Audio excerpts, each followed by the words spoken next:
Everyone, this is Team Jailbreak with Leah, Abraham, Julian, Calvin, and Casey, and we're here to talk about drugs and where to find them. We believe that understanding the demographical information, the where, is a key first step to safely reducing drug abuse, addiction, and overdose within the US. And only after this first step has been taken can we both efficiently use time and funding to help drug abusers. So one factor that we considered was where drugs are legal. And to do this, we used the case study of marijuana in the US in 2018.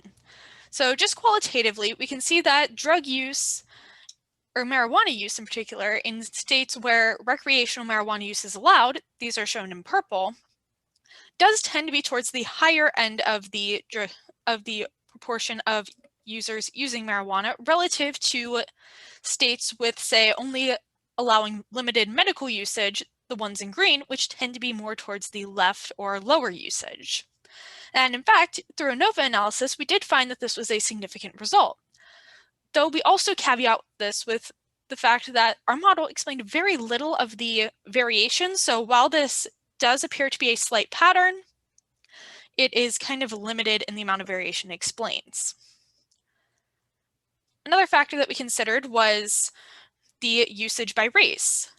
So whenever we compared different drug types, we found that in quite a few of them, there is distinctive variation between different races.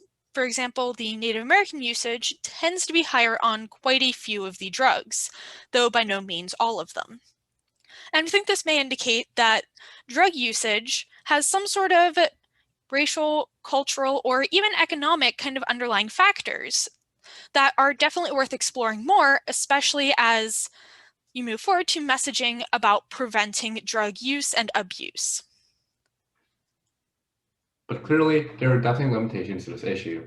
First is our limited ability to show causation. The data we have is purely observational, and it would be unethical to run most experiments when most of them included drugs, like crack cocaine.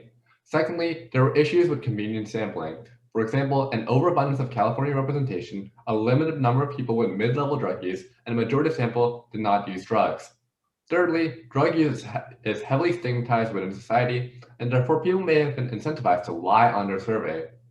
And finally, the drug world changes very quickly, which means even year-old data could become outdated. For example, in the CDC viral statistics rapid release, we see varying increases over time within various drugs. Okay, we'd like to thank you for listening, and here are the secondary sources that we used.